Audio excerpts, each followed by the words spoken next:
All right, guys, when it comes to automated valuation products, I want you to think about this really carefully now.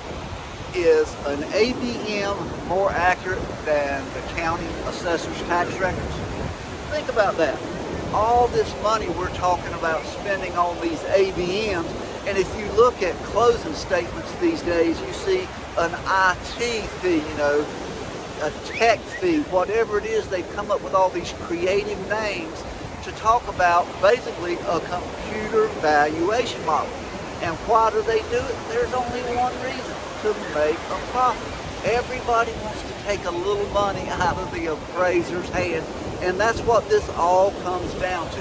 If you take 100 houses and we take the tax values on this side and we take an ABM value on this side, at the end of the day, those values are going to be pretty close. So what's the difference?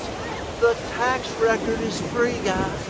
That information is paid for by our tax dollars, and all the talk of appraiser reform really has to do with who's going to get a piece of the appraisal pie. And I'm sorry to say it that way, but that's what this is all about. It's all about following the money, and somebody wants a part of an appraiser's fee.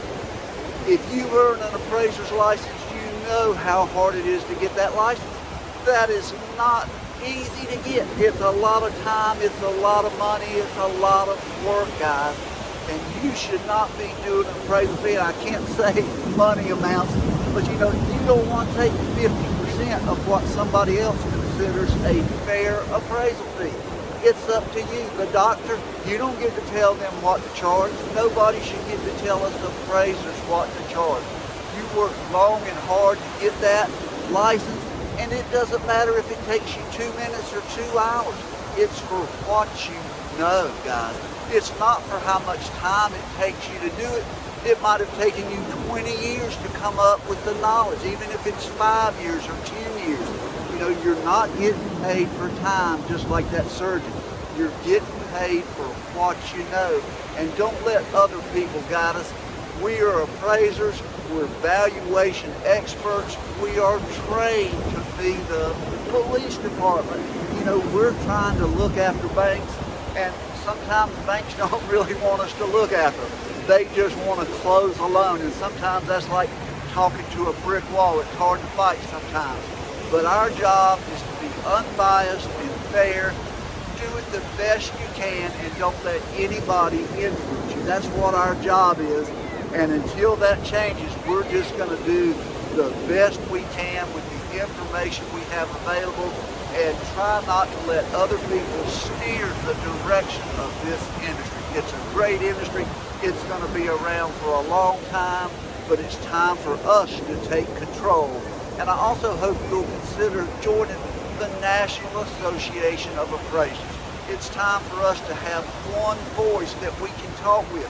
It's just like the National Association of Realtors. Why do they have so much power? Because they got 1 million members. Are appraisers ever going to have 1 million members? No. But we need all the appraisers that we can get to be in the same place and have one unified voice. And it's also a place where we can do some good, have a disaster fund or whatever. The NAA is trying to better this profession, and it's $100 for a year. I hope you'll consider joining them. We all need to speak together with one voice and let appraisers drive appraisal reform and no one else. Thanks for joining me.